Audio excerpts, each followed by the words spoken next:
Welcome to Backstage, where we delve into the creative process with talented artists. Today, we will be talking with a playwright, actor, and theater educator, Daniel A. Kelin. Dan, thank you so much for being here. My pleasure.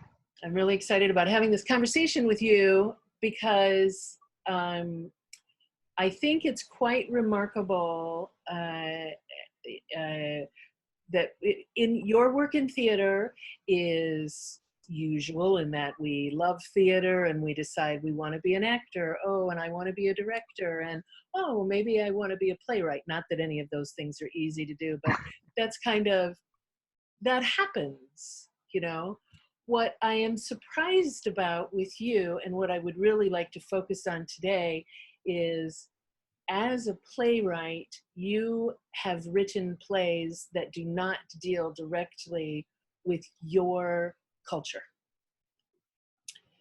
And as Harry Wong likes to say, that really all theater is theater of place, and we all write from our neighborhoods, from our backgrounds, and you really go out there with your work. Thank you. You know, I appreciate the offer to have a conversation here today. You know, I think whatever I do, it kind of comes from the roots of when I was young, that I was always pulled toward story in some kind of way. You know, I just felt like I always had some kind of story to tell. I would always be the one in my family with my siblings, you know, to say, come on, let's play out a story together and start to create the situation in which we could do it. My point being that I don't always think about particularly what I think the best story to tell is, or what story I think should be told, or whatever. I'm just kind of taken by what's there in front of me. And when it strikes me, I feel like, oh gosh, I want to tell this story. I've had the good fortune, as you know, of being able to travel to many different places and have a strong connection with many people in certain places. For example, the play that's coming at Kumu in the future really is a story of a couple of young people that I worked with from over time. And it's not their story specifically, but their experiences really caught my imagination, and I really wanted to write about that. In terms of the cultural element, I then try to be very conscientious about how I reach out to people to make sure that I'm representing aspects of the story in ways that seem relevant and respectful. You know, it's not my play in essence. It's the play I started, but there's a lot of voices that come in and, you know, and feed my understanding of how to make it more pointed and more supportive of whatever the situation of the geography or the culture is. Okay, so thank you. I didn't even have to ask my first question. You answered it about what attracts you to a story initially. So now if we could break down, and you know me, I really like to have things broken down or I will stop you and make you go back. I'd like to talk about that process, the steps that you take from, this is a story I would like to tell. What comes next? A lot of time. That's what comes next. A lot of time of many different things. You know, I wish I could say I was a very disciplined writer or creator as an artist. I'm not. My work tends to be very messy, and I discover things in a lot of different ways through the process. I've always been an actor who said, I prefer rehearsal rather than performance, because it's in the rehearsal process that, you know, all the discoveries are being made. And once we get to performance, it kind of plateaus and you continue to go, you know, back over the same thing. So I think that's my process, is once I know kind of what I want to write about, there's various ways that I'm going to be experimenting. If it's a play that I'm writing, you know, it may be I'm grabbing an empty notebook and just start writing what strikes me. Doesn't make any difference whether it's the beginning, the end, or in the middle of the story, or if it's a lot of things that aren't even going to appear in the play. It's just starting to think, you know, what are the characters saying, what's the situation they're dealing with, what's the place that they're in, what might the storyline be, what are the possibilities, what they might happen. Even, you know, silly things like, let's just list a lot of names and start seeing which names resonate in terms of finding a personality of a character. So it's a lot of experimentation on my part to just see what kind of rises. Wow. Are you, I find that interesting. Are you, when you're thinking about, so you're saying this could be a theme of a conversation, or are you likely to start writing sentences of this is what dialogue?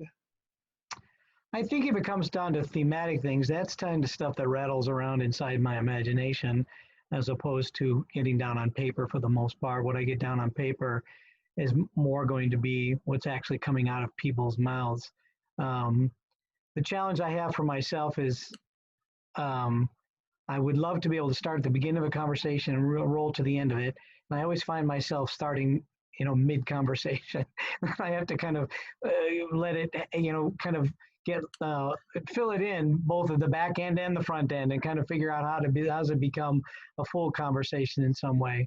Once in a while, it's just like bang, just one sentence kind of rings in my head, and it's like, write that sentence down. I don't know where it's going, but it might spark some other thoughts. Do you, I read somewhere recently that some people think in words and sentences, and other people think in more nebulous concepts. Which are you? I would say it's probably more in the latter. And I tend to think in kind of images. I kind of see the way things are going to look, or, you know, what the characters might look like, or, you know, or start right to what they feel like. You know, that's what I say is, you know, I think a lot of it exists in the imagination, and then it's pulling it from the imagination down onto the paper. That's that hard journey, particularly for me in that instance, which is why in many ways I love devising work. Then you're working as a kind of actor, director, and playwright intertwined with each other. And I find ideas just generate much stronger for me when I'm in the midst of doing something. So kind of deliberately sitting down to write something is hard in that way. So that takes some discipline on my part to kind of get to that. That's interesting. Whenever I hear, now that I learned that, I think in full sentences with punctuation, Dan. I mean, it blows my mind that at 55 years of age, I learned that other people don't have sentences flowing through like a big typewriter. So let's talk about devising a little bit. Mm. Are you, is that one of the tools in your toolbox? Oh, sure. I mean, it wasn't something I set out necessarily to do, but primarily I was doing it with children early on. I mean, young people and children, and found that kind of captured the attention of many younger people, that it was clear that for them that this was theirs, that they were contributing. It wasn't just somebody coming in and saying, here's your line, here's your blocking, here's your character, do this. But it was like, we don't know what's happening, let's find out together. And your contributions are going to be a part of that. When I did a lot of development of that through my work in the Marshall Islands, particularly because that was really kind of the best way to work within that situation with these young people, many of whom, you know, had not even finished elementary school necessarily. So, you know, literacy was an uneven thing amongst people. So, and boy, they were good just kind of getting going. I mean, just once we kind of got going, they could just let things roll. And I remember lovely moments of being in front of, out on the lagoon side late at night in our performance, in front of whatever hundreds of people that are there, and watching one of these guys that are, 22, 21, I don't know, whatever age they were, just start riffing on things right then and there. It was just like, boy, this just struck me, and I just added all this stuff to it. It's like, fantastic. Just listening to the audience and playing it. And that's the stuff that really got me, is it was much more genuine to the moment, and I really enjoyed that. Wow. Oh, that sounds a little bit like chaos. You don't, yeah. Right. Okay, so you are writing down concepts and ideas, and maybe putting together some constructs. Are you doing all of this? You're starting from a point of, I want to tell this story. Is your overarching goal to tell that story, or is it the way in which that story affects the audience? I would say that I think I get very caught up in just telling the story. I mean, I try to think who the audience is, but I don't want that to make me have to pander to people. I think the two things that really drive me, number one is, what is the story that I'm trying to get at? But the other thing more recently for me has been, what's the form in which I'm telling the story?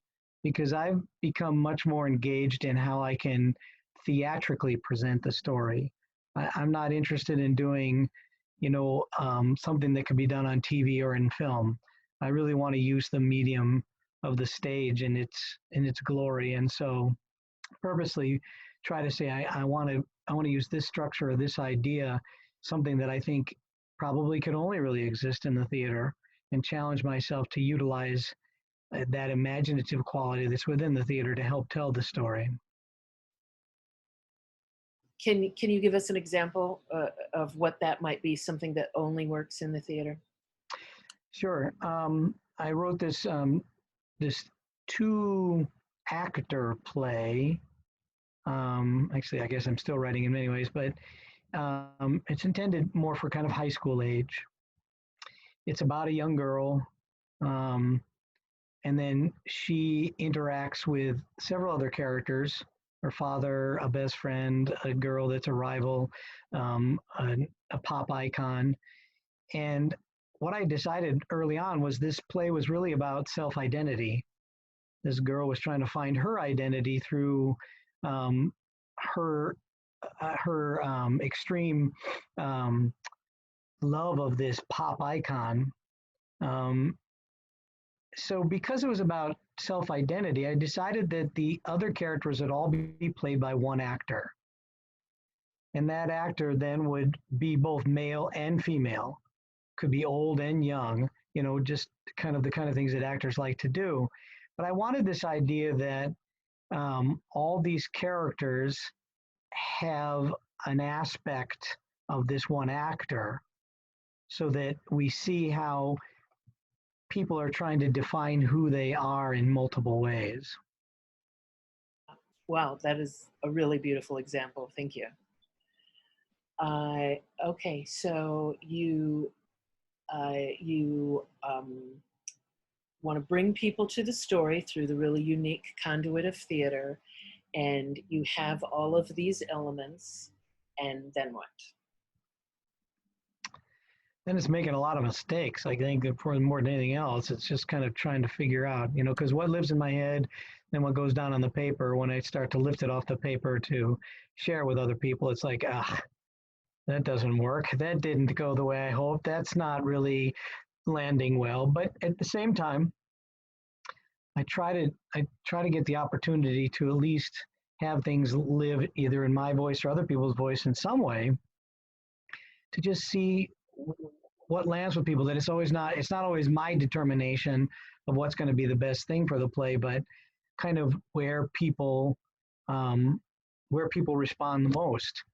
A good example of that was, the one-man piece that I did at Kumu, Shipwrecked on the Body Beautiful, which, I read that play out loud in India, in the Marshall Islands, in Samoa, in New York City, in Chicago. I mean, on and on. I mean, I just kept reading it. And there were just so many different people that responded to so many different things. And that was very helpful, because instead of me trying to pick and choose what was right, it was listening to these series of voices, where some people would be really engaged by something and somebody else would be really upset by it. It's like, wow, that's great. I love it. I love that there's these two different takes on the same thing. So I'm sparking a strong emotion. It's not a matter of taking it out because someone doesn't like it. It's a matter of why do they seem to be reacting that way? And does that help me get a better sense of how the play is working on people emotionally? So I think that experimentation is important. So it really is a communal event for you. If I can, yes. Yeah. So you are sitting down and putting something into an semblance of something that can be read, something that can be expressed, and you're inviting people whose opinions you would like. And you eventually must get, I mean, I'm assuming there are times when people give you feedback that have you had feedback that you have a resistance to, and what do you do with that? I don't think I have feedback that I have resistance to necessarily. I think every piece of feedback that I get gets me to think about what it is I've done. When I was kind of exploring playwriting in my own mind, I was first teaching it to young writers. And when we'd read with each other, I got to the point where it's like, no, as a playwright, you can't respond. You just need to listen, because you need to listen to how people are responding, to what particularly they're responding, and what it is about that they're responding to, and try to put that into perspective with what you think your play is doing. So if somebody says they don't like something, there's multiple layers to that. And maybe they don't like something because you put them in an uncomfortable position and they feel, upset by the situation, and you're going to be like, great, that was what I was trying to do. But maybe the audience, that person hasn't figured that out yet, or they've got other issues going on within them that makes it hard for them to hear that. So for them, it's a negative reaction, and they don't like feeling negative. But if that was your intention, then you've got to embrace that and say, I'm going to have to be comfortable with the fact that maybe some people are going to be uncomfortable, because that's what I hope to do in that situation. Gotcha. Stephen King says that on being a writer, you have to sometimes kill your darlings. Have there been elements in plays that you've had to chuck out that hurt? Oh yeah. There's, you just kind of go, dang it. I thought that was brilliant. And it's like, well, there's the problem. Stop thinking you're brilliant, figure out how it lands and what goes on. I think the reverse though is true, is sometimes you're going to discover things that are quite amazing that you didn't expect. Something that you maybe threw off, or something you didn't think much about, and it lands. I remember a play that won a play reading, a play workshop competition. So the play would be workshopped, and there was one piece of dialogue in there. I wish I could remember exactly how it goes. It had something to do with what courage is, and I never thought much about it. But at the reading, this one woman, she came up after. She says, "What was that sentence? What was that sentence that character said?" And it was like, she's like, "Oh, that's so brilliant. I've got to remember that." And it's just like, wow, that landed so really strong there. I didn't even think about it in that way. But once I saw it through her eyes, it was like, that is a pretty powerful line when you think of it from that perspective. Interesting.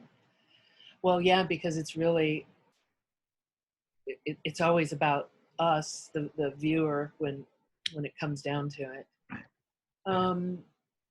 I try to remember that as an actor, and sometimes ego gets in the way. Yeah. Sounds like you are good at balancing that.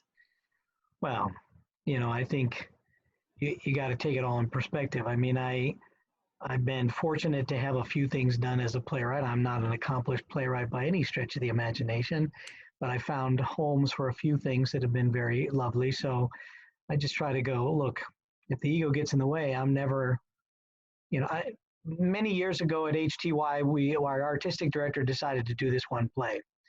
And the play itself hadn't been done in like 20 years.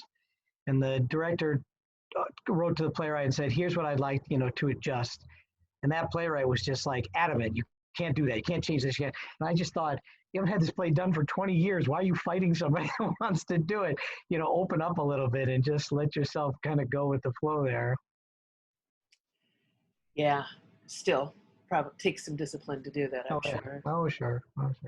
So here's where the difference in the cultures in the work, which is where I'd like to turn the conversation. Sure. Tell me about your thought process and then your actual process to assure that you're not going to have a riot. You know what I'm saying? Yeah. To me, that's a very complicated issue. And it's, I have to admit right off the bat that, it's certainly a tricky one when you're a white male American. But I try to keep my ears open to the different ways that people respond to things about how we engage in and through culture. There's many people I've worked with that, their basic thing is all stories are open to everybody. It's all about how you respect it and take care of it. I mean, if you're mistreating the story, you're mistreating the individuals, or you're, belittling the culture and you're not aware of that, then that's where the problems lie. But if you're, showing a measure of respect in what, in who you're engaging with and what you're doing, then why shouldn't people be able to tell, other stories besides the ones that they lived with? Because as artists, that's things we want to do, is explore the world. And if I get trapped into only being able to tell the stories of, middle-aged white men, well, forget it. I'm not going to be a playwright. I can't do that. So as I go into it, I try to make sure, is this a world that I at least have some connection with in some way? And do I feel like I have people that I respect that would be honest with me about what I'm doing? And how do I put myself into situations that maybe will make me a little uncomfortable to get some feedback from people that I know, wouldn't necessarily hold back. And I just steel myself for that and say, that's what I'm here to do. So if I go back to the one-man show, at Kumu, I took a 2-week trip to Ponape because that was part of the play, and I just felt like I needed to go there. I mean, I'd been there, I'd worked there, I knew people, and I lucked out. And, being able to, have this local chief come and be a part of it and, and give me some nice support and stuff. So it's just opening myself up to that. There was a couple of people that were pushing back, and I recognized that, but then other people were just like, well, that's their opinion. And I think deep down, that's my feeling, is you can't make everybody happy in any situation that you do, period, end of sentence. I one time said what was it? Oh, I was writing a play that had to do with the Marshall Islands. And I said, this person had read it and was really supportive of it. And somebody said to me, well, that's only one person. It's like, well, what's the number? Who decides that? I mean, is it 20? Is it 500? Is the whole population? Where do you finally find that right number, to get permission to do that stuff? I think, yeah, I mean, it's difficult, and I struggle with, as a white person, I struggle with learning so much that I didn't know about offending someone, and I don't want to offend anyone, but just by virtue of how we look, yeah, well, that's a whole nother conversation. But I would like to say that I know that you go through a great deal of care to make sure that you are being true to the story, and you are, through your work, through your day job, you're constantly encouraging people to tell their stories as well. Yeah, well, that's been part of my journey, is to be able to enable people to tell their stories in one way or the other, in ways that I'm able to do that, Um, so yeah, I feel like that's the trade-off, is that we're there to support each other and be able to say to each other, how do we continue to help each other tell these stories?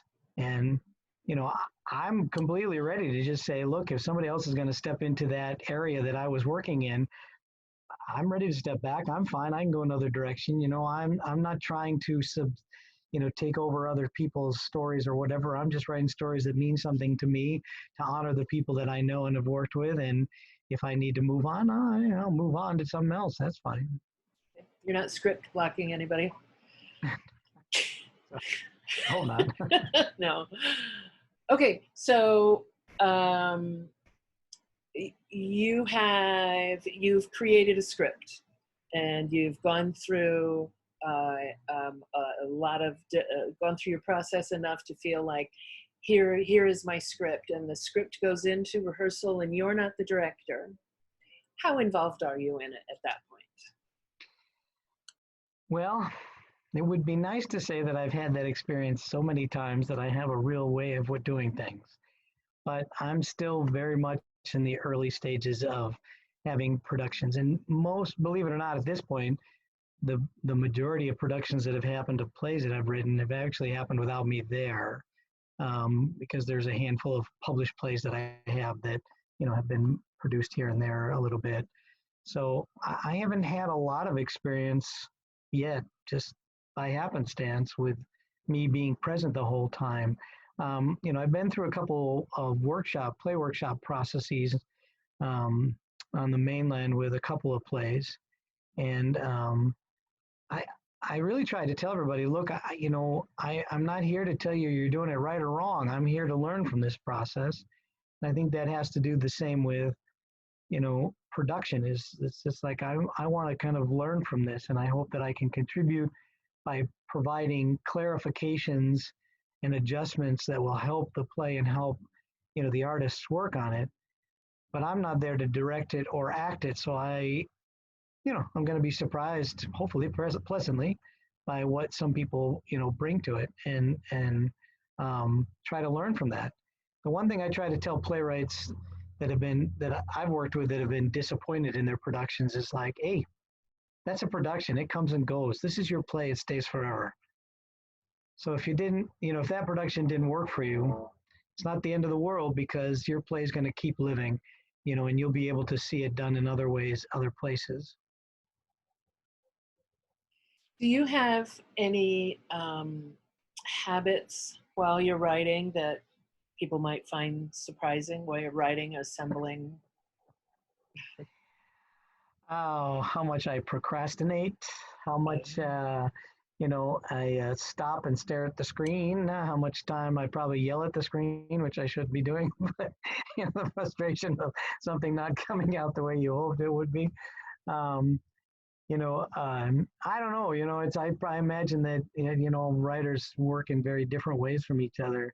I've never done it, but I've always been interested to sign on to the online process that happens every so often with Susan Laurie Parks, where she does this thing, Watch Me Write, and she engages playwrights as she writes and gives them prompts and then engages them in conversation. It's just a fascinating thing to think, what is it like to be in that kind of group setting with someone that's saying, watch how I'm kind of working through things. But mine is often just a lot of capturing in notes. So sometimes it'll be like a little booklet full of scraps of paper and things that I'm just jotting things down as they grab me. Are you a procrastinator normally? Is that a part of your work process? No, it's just I'm just not a real sit down in front of the computer kind of person. That's why I think I thrive more on like the devising process, because it really engages you, and you've got time frames that you're working with, and you've got people that are waiting for things to happen, and you have multiple things. It's like you got 6 people over there and 3 people over there and 2 over here, and you're trying to balance them with each other, and that's much more hands-on, and you just got 2 hours or 3 hours or whatever to do things, and bang, you just got to do it. So with a play, it's like, okay, I don't know if it's going to be produced. I don't know when I'm going to finish it. Oh God, drag on and on and on, so to get yourself motivated, especially when you're still figuring things out, for me can be really hard. Yeah, I can imagine. I know a lot of artists do well with at least a little bit of procrastination that sparks those creative juices. And now I'm going to be in this group of people. We're going to work on it. I have to Yeah. get it Yeah. together. Just Yeah. on a little side note, because we're in isolation because of COVID right now, Right. a lot of Yeah. artists are having to discover how to motivate themselves. I know there's work going on at the Honolulu Theatre for Youth right now that is keeping everybody's wheels greased and going. What are you finding in this situation? Are you finding new things in isolation, or is it stagnating for you? No, it's not stagnating. Um, this gentleman, Eric Booth, I remember him saying something. I mean, I've dealt with him in multiple ways over time, but remember in one situation, he said, do something for yourself all the time. I mean, write a poem, get a bit of a story started, keep your artistic side alive. Don't worry about whether it has any life anywhere. Just kind of keep, putting yourself in there. You don't have to have a formal situation in which things are being done to be able to generate something to just keep yourself alive. So, um, for example, I created for the first time ever my own short video, um, and I amazed myself last weekend by doing a 3-camera shoot, just me, and having 3 cameras, and have been editing this piece in my own way. I mean, it's my own wacky kind of humor and whatnot. It's but I intend to just share with people as I feel like I finished it up. I've shared it with a couple of people just to get feedback, but I didn't even intend to do that. It was like I just thought of the idea and I started playing with it, and then it was like I filmed myself once and go, I could do better than this, and then got another camera and then used my phone and then started setting them up at different angles and going, gosh, I've never done this. So it was just like playing, and it's like, wow, that's kind of cool. Give it a try. That's awesome. Thank you for that. Yeah. So you get to, how are you defining, you have your goals for a piece that you're writing, then how do you define your success with that piece? Yeah, that's a tricky one, I guess. I think I work in very small ways as steps in success, meaning that well, if I go back to the one-man show again, I mean, that's just one of the more recent experiences of mine, but take that one. When I was doing readings, especially when I was like in Pohnpei, I remember reading, the play for a class at the college, Micronesia in Pohnpei, and they were all very quiet. They listened, but there were a couple things that a couple of them said at the end of it that just, meant a lot to me. Not necessarily they were saying they liked it or didn't like it. It was just things that caught their attention about it. And that was a measure of success there, because I just feel like I connected with a few folks in an interesting way through the auspices of that story, that play. And then you fast forward to when I did it at Kumu, and I'll be eternally grateful to you guys for having had that opportunity. um, the audiences were very kind. I was like nervous as all get out, a 1-man hour, 15-minute show, about an Irish sailor in Pohnpei in the mid 19th century. I mean, it's like, how far afield can you get from something that sounds interesting to draw people in, as far as I was concerned? And the audiences were very generous when it came to applause and stuff like that. But, I don't think I felt any more successful in those moments of applause than I did with, like, connecting with those couple of students at the College of Micronesia.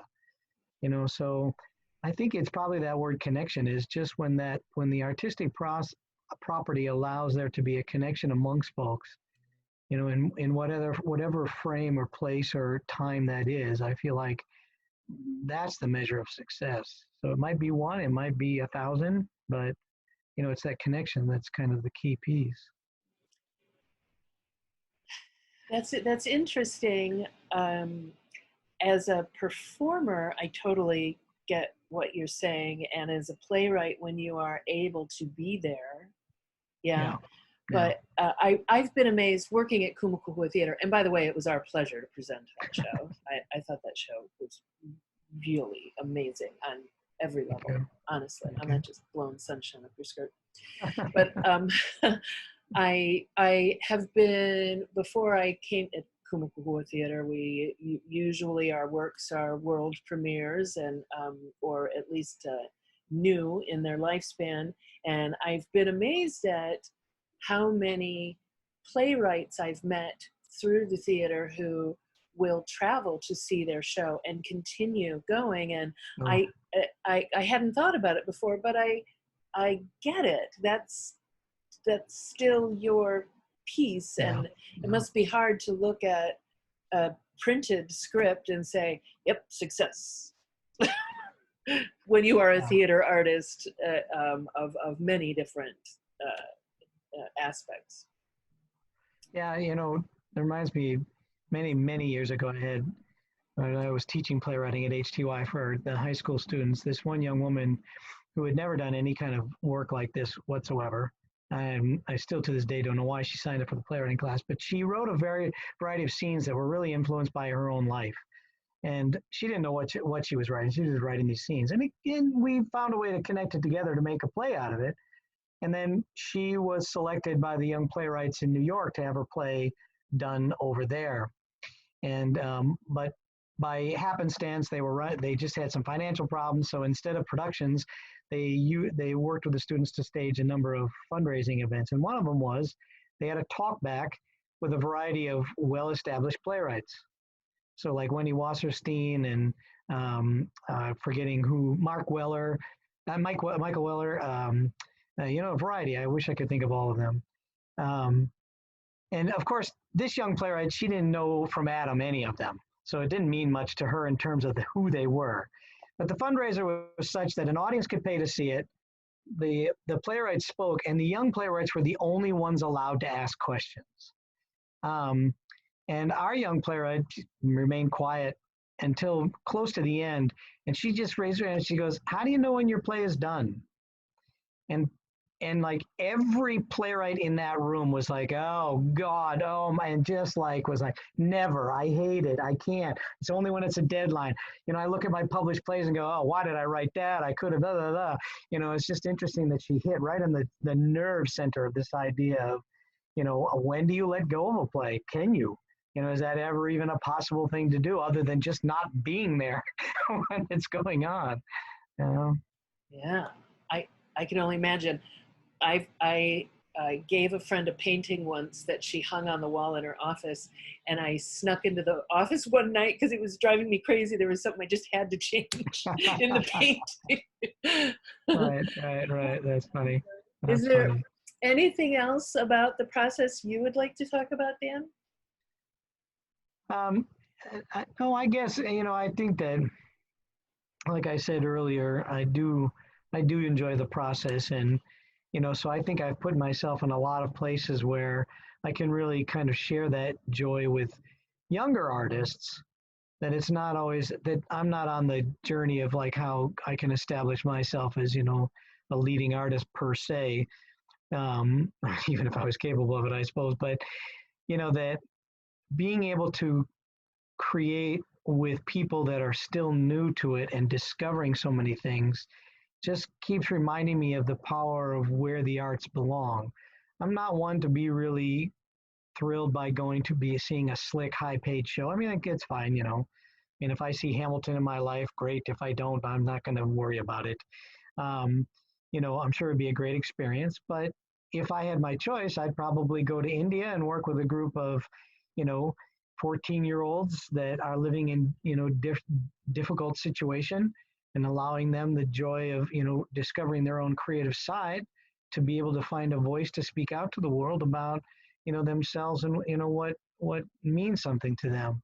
Because I find that as creatively and artistically successful and affecting as anything else. So I think it's the joy of discovery that really drives me in all of this. And that's where I try to live most of the time. And then, if Kumu picks up my one-man show and I am able to do it, fantastic. But, that's just one aspect of the long journey of joy.